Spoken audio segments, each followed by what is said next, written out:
Quero mais uma vez saudar você com a paz do nosso Senhor Jesus Cristo.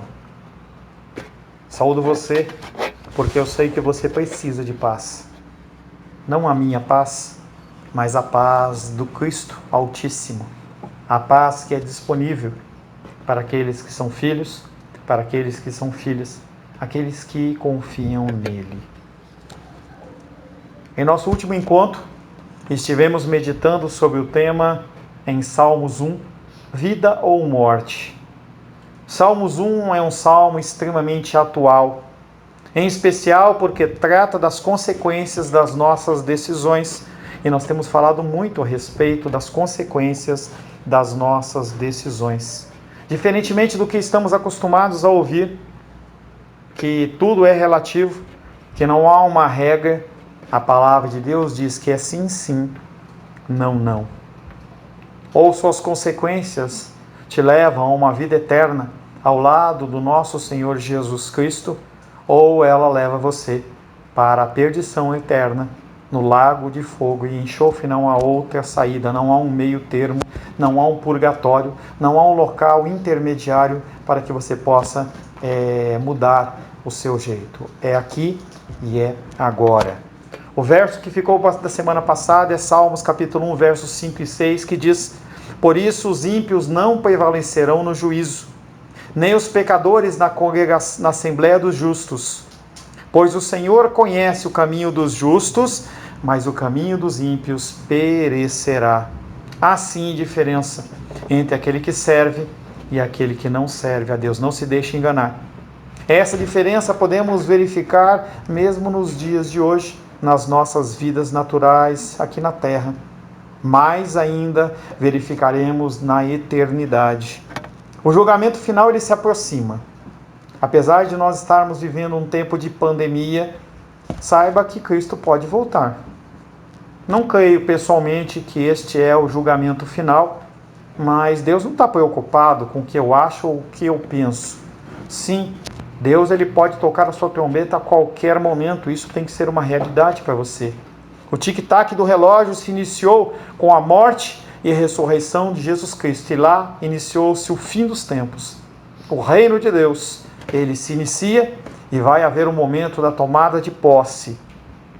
Cabe a nós hoje decidir o que desejamos. Você deseja uma vida segundo o seu coração, segundo a sua vontade, ou uma vida segundo o coração de Deus? Cada decisão tem uma consequência. Você escolhe, você decide. Você quer viver ou você quer morrer? A palavra de hoje se encontra no Salmos número 3. Quero convidar você a abrir Salmos número 3.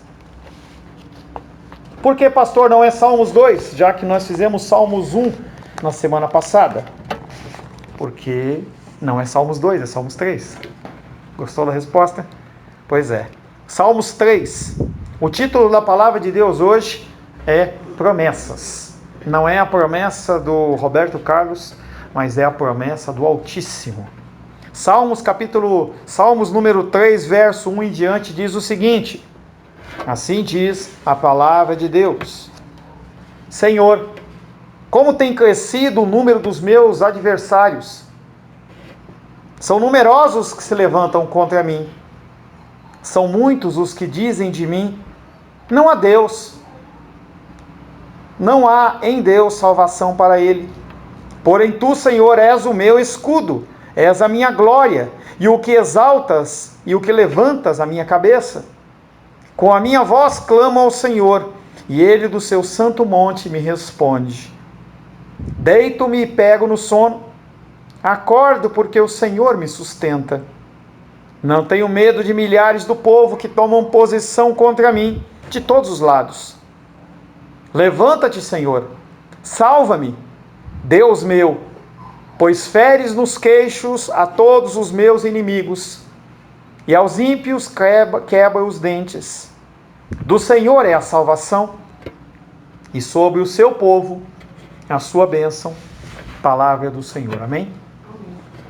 Senhor, em nome de Jesus, mais uma vez, lemos a tua santa e bendita palavra. A tua palavra que é verdadeira. A tua palavra, Pai querido, que enche as nossas vidas.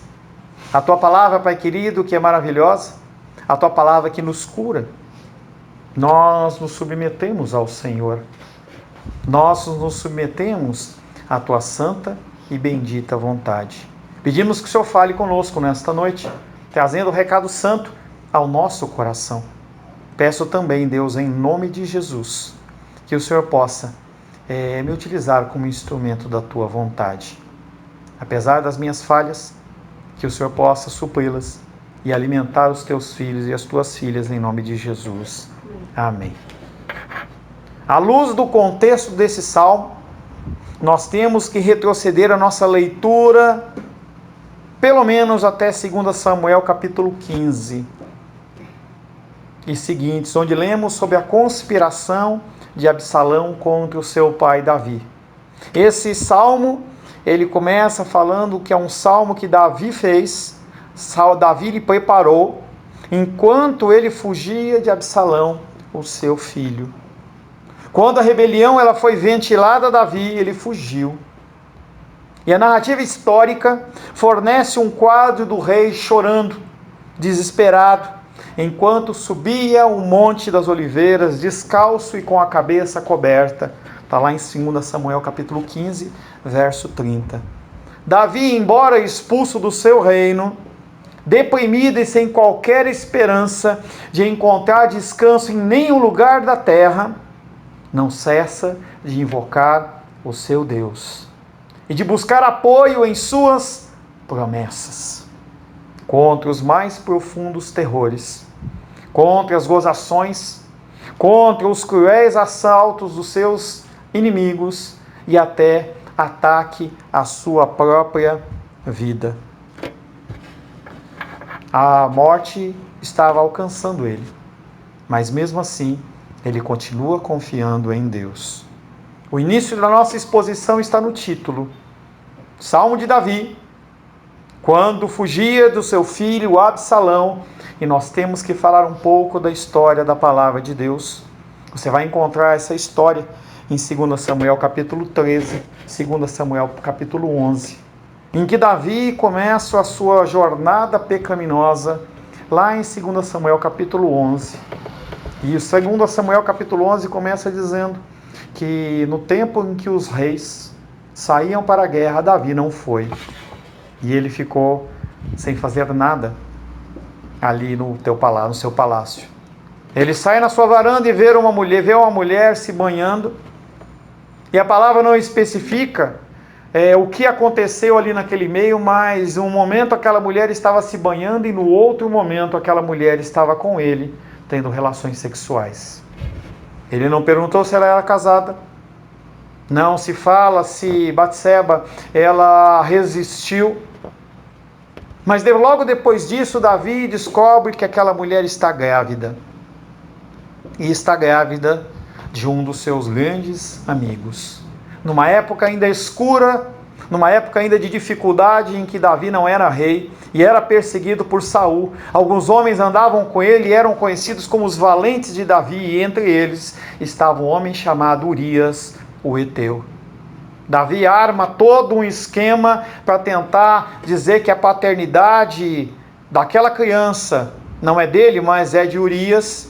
Mas o Senhor endurece o coração de Urias e não permite que ele se deite com a sua esposa. E Davi manda matá-lo. Em 2 Samuel capítulo 13, ocorre um outro fato grave, em que Davi, ele não cuida muito bem dos seus filhos. E ele é casado com muitas mulheres. E uma filha, chamada Tamar, aparentemente muito bonita, desperta o desejo de um meio-irmão, chamado Amnon. E aquele homem, ele deseja sua irmã, e ele cria toda uma situação até que ele a violenta e lança fora. Tamar era irmã de Absalão. Absalão maquina até que Amnon seja morto. Amnon morre, Absalão passa um tempo afastado do reino até que ele volta. Absalão não fica satisfeito com o jeito do rei tratar a sua causa. E ele começa a preparar a derrubada do seu pai. Absalão para na porta do castelo, e antes que as pessoas cheguem ao seu pai para consultá-lo ou pedir ajuda em alguma coisa, ele intervém e diz: se eu fosse rei, eu faria isso e aquilo. O rei eu não sei. E o que acontece é que ele vai criando uma conspiração até que chega um momento em que ele se levanta como rei e as pessoas o apoiam, e é o início do nosso salmo. Salmo de Davi, quando fugia do seu filho Absalão. O que está por trás deste salmo é essa história que eu te contei. Quão amarga era a dor de Davi, oriunda da conspiração que sofria da sua própria casa, e a qual provinha da traição do seu próprio filho, e isso é mais comum do que você pode imaginar. Mateus capítulo 10, 21, Jesus Cristo fala que isso é comum. Um irmão entregará a outro irmão, e o pai ao filho. Filhos haverá que se levantarão contra os seus progenitores e os matarão. E nós vemos isso com frequência. Além de tudo, ele sabia muito bem que tal problema lhe era trazido por problemas anteriores, e nós citamos a falta de controle dos seus filhos, nós citamos o adultério, nós citamos o assassinato, coisas que Davi sabia que tinha cometido erro, e ele se arrependeu. Davi poderia cair em total desespero e sucumbir ao peso da angústia se não fosse o encorajamento recebido das promessas de Deus. Promessas que o fazem esperar pela vida, mesmo em face da morte. A promessa de Deus sobre a minha vida, sobre a sua casa, elas não voltam atrás, e você tem que acreditar e confiar nisso. Salmos 23, 4 diz: Davi falando, ainda que eu ande pelo vale da sombra da morte, não temerei mal nenhum, porque tu estás comigo, o teu bordão e o teu cajado me consolam. Devido aos seus pecados, ele era oprimido, e essas são as consequências do pecado. Apesar de haver a promessa de Deus, no sentido em especial de salvação e perdão, há consequências que te trazem opressão. Davi se sentia oprimido pelos seus pecados, com graves e terríveis tormentos, inclusive na sua carne e no seu espírito. Depois que ele se humilhou perante Deus, ele recobrou o ânimo, e ao sentir-se assegurado de haver recebido o perdão, sentiu-se também plenamente convencido de que Deus estava ao seu lado, e isso vale para você, vale para mim, e saberia que ele haveria sempre de presidir o seu reino. Havia uma promessa. Deus prometeu que Davi iria reinar. Samuel ungiu Davi. Houve uma promessa. Há uma promessa sobre a minha vida e uma promessa sobre a sua vida. Amém? Havia uma promessa sobre a vida de Abraão. Havia uma promessa sobre a vida de José. Muitos homens de Deus. Moisés recebeu uma promessa que o povo de Israel iria conhecer, ia tomar posse de uma terra prometida. Todas as promessas do Senhor se cumprem. Nem um tio, nem uma vírgula, nem um acento, nada vai deixar de se cumprir na minha vida e na sua vida. Mas mesmo confiante, ele se queixa de seu filho e de toda a multidão envolvida nesta conspiração, pois Davi sabia que além do propósito de derrubá-lo do reino, havia um propósito de tentar de alguma maneira, se possível fosse, não é possível, frustrar os desígnios de Deus. Jó 42, 2 diz que nenhum dos planos de Deus pode ser frustrado. Ele promete o alimento na sua vida. Ele promete que não há praga que entre na sua vida. E se entrar, ele te resgata. Ele te tira da fornalha de fogo, ou ele entra junto com você. Essa promessa não está dizendo que você não vai sofrer e não vai padecer aqui na terra. Isso é uma mentira. Nós estamos aqui num lugar pecaminoso, um lugar que ele transpira sofrimento, mal-estar, Falava hoje pela manhã que nós estamos aqui com uma vida de suportar esta vida, com momentos de alegria, momentos de paz, mas os decretos de Deus não voltam atrás. Sabendo que Deus faz uso dos homens, faz sim. Ele usa homens perversos como chicote para me castigar e te castigar, e assim nos fazer meditar sobre a nossa vida. Ou seja, você não sofre nada que você não mereça. Pastor, não é justo. Nada do que eu passo, nada do que você passa, não é justo. Ou melhor, não deixa de ser justo, porque procede de Deus.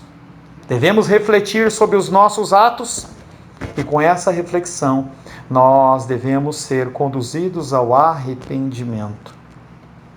Logo após o advento de Pentecostes, aqueles homens começam a falar em outras línguas, e todo aquele povo que estava em Jerusalém diz: eles estão bêbados. Pedro se levanta cheio do Espírito, prega para aqueles homens, e aqueles homens desesperados olham para Pedro e falam assim: e agora? O que nós iremos fazer? Está lá em Atos capítulo 2, verso 37 e 38, e a resposta de Pedro é: se arrepende. A minha palavra para você é: confia nas promessas, mas você tem que se arrepender. Entenda que mesmo que o Senhor use pessoas perversas para nos importunar, para nos levar à reflexão dos nossos pecados, para nos fazer sofrer temporalmente, para que nós não venhamos a sofrer eternamente, essas pessoas não são isentas de punição, porque elas são pessoas que perseguem e lutam primeiramente contra Deus, cuja graça Ele nos prometeu, uma graça que eles desprezam. Eles olham para o cristianismo, eles olham para as promessas de vida eterna e eles dão risada. Depois de toda essa abertura, podemos começar o nosso salmo, Salmo 3, verso 1 e 2. Salmos capítulo 3, verso 1 e 2. Assim diz a palavra de Deus: Senhor, muitos são os meus adversários, muitos. São muitos os que se levantam contra mim, muitos. São muitos os que dizem a meu respeito: para ele não há salvação junto a Deus, muitos. Esta é a primeira oração no livro de Salmos.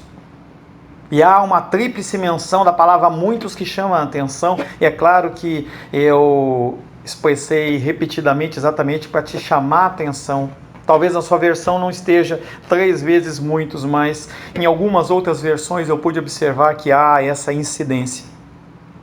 A história sagrada não só ensina que Davi foi destronado, sim, ele foi, mas também abandonado por quase todos os homens, de modo que ele tinha mais perto de si inimigos do que amigos. Essa é a minha vida, essa é a sua vida. Nós temos um Deus poderoso ao nosso lado, mas as pessoas não comungam dessa satisfação, desta comunhão. Uns poucos amigos o acompanharam na sua fuga. Ele escapou em segurança, sim, mas não foi devido à proteção deles, ao cuidado deles ou à estratégia humana, mas devido à poderosa mão de Deus, porque havia uma promessa. Portanto, não surpreende que ele estivesse aterrorizado. Sim, ele tinha motivo para estar com medo. Por tão grande número daqueles que se opunham, pois nada poderia surpreendê-lo mais do que uma súbita rebelião. Ele se achava tão bom, ele se achava tão amado. Talvez você se ache isento de dificuldades, ou que as dificuldades não podem alcançar você, porque você, segundo o seu padrão, você é tão bom. Davi, ele ficou surpreendido. Ele achava que ele era uma pessoa amada, mas não era bem assim. A única coisa a fazer em momentos de luta e dificuldade é apresentar a sua queixa perante Deus. Você pode sim falar comigo, eu estarei orando com você. Você pode falar das suas dificuldades com irmãos e irmãs, e eles vão orar com você.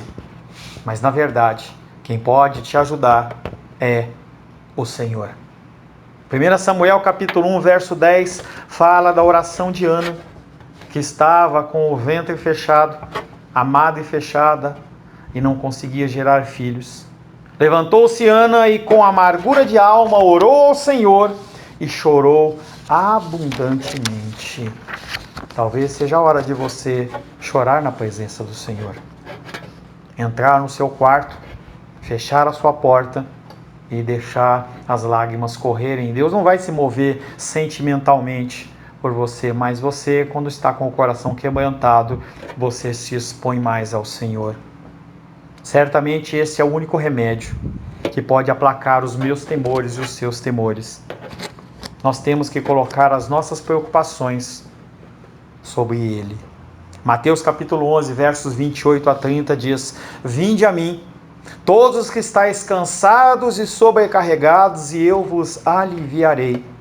Tomai sobre vós o meu jugo e aprendei de mim, porque eu sou manso e humilde de coração. E achareis descanso para a vossa alma, porque o meu jugo é suave e o meu fardo é leve, assim diz Jesus Cristo. Davi expressa também o orgulho dos seus inimigos, e escarnecendo-se dele como um pária e como uma pessoa cujas circunstâncias eram sem esperança, porque sentiam-se confiantes de que Deus o rejeitara. João 6,37 diz que nenhum dos que Deus entrega nas mãos do nosso Senhor Jesus Cristo, Ele lança fora. Não há possibilidade de você sendo filho, você sendo filha, você escapar das mãos do Senhor. Absalão e aqueles homens que se rebelaram contra Davi estavam redondamente enganados. Eles não levavam em conta o socorro divino em preservar o rei a quem Deus escolhera. Deus havia decretado, havia falado, e a sua palavra não volta atrás. Absalão não se gabava com a esperança de ser o próximo rei segundo o favor divino. Ele fez isso segundo a sua própria força. Algo bem diferente da ação do seu pai Davi, em que várias possibilidades, várias situações ele teve a oportunidade de matar Saul e tomar o reinado para si, e ele não o fez. Absalão confiava mais em si próprio. Os ímpios, quando se erguem com o intuito de nos destruir, eles ficam cegos ao ponto de desconsiderar não haver diferença entre aquele que serve e aquele que serve a Deus. Para eles é a mesma coisa e nós sabemos que isso não é. Esteja Deus irado com eles, ou lhes seja favorável, não dão o menor valor ao favor divino, além de tudo escarnecem dos fiéis, por não reconhecer que tudo de bom que acontece provém das mãos de Deus. Davi me ensina nesta noite. Davi te ensina nesta noite, por meio do seu próprio exemplo, que mesmo que o mundo inteiro, a uma só voz, tente colocar no meu coração e no seu coração desespero, vai faltar o dinheiro, vai faltar o alimento, eu vou ficar jogado na rua, eu vou ficar doente, eu vou morrer. Mesmo que tudo isso o mundo fale, nós temos um Deus que faz o que lhe apraz e não o que o mundo quer. Eles tentam nos infundir desespero, mas nós temos que dar ouvidos unicamente ao nosso Deus. Ele é a nossa esperança. E como os ímpios empregam seus esforços para nos destruir, nós temos que nos defender de que forma? Qual é a sua forma de defesa? Qual é a minha forma de defesa? Oração. A nossa luta não é contra a carne nem sangue, mas contra os espíritos malignos. E as influências desses espíritos malignos em cima das pessoas que te perseguem e dizem que você não vai conseguir. A regra é orar sem cessar. Tá bom? Ore. Tá ruim? Ore. Salmos 3,3 é o último versículo desta noite, diz o seguinte: Mas tu, Senhor, és o escudo que me protege. Que lindo!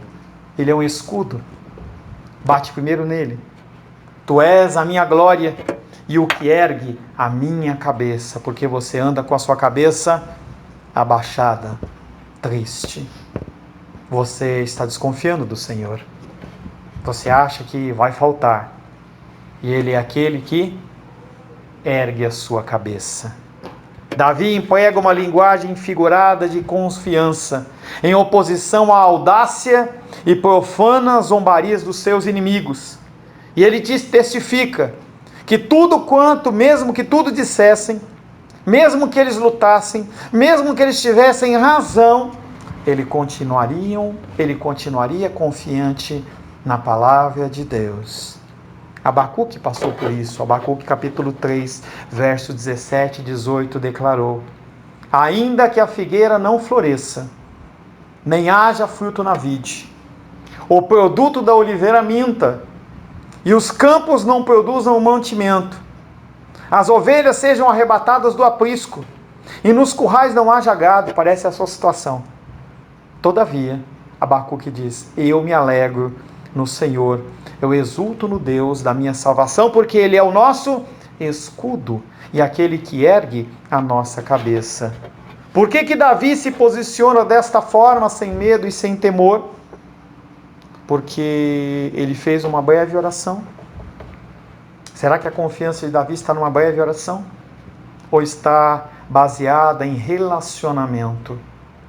Depois que Davi retirou a arca da aliança da casa de Obed-edom, ele construiu uma pequena tendinha, colocou a arca da aliança e havia adoração ao Senhor todos os dias do ano, todas as horas do dia, todos os dias das semanas, todas as semanas dos meses. Não faltava um momento em que não havia adoração.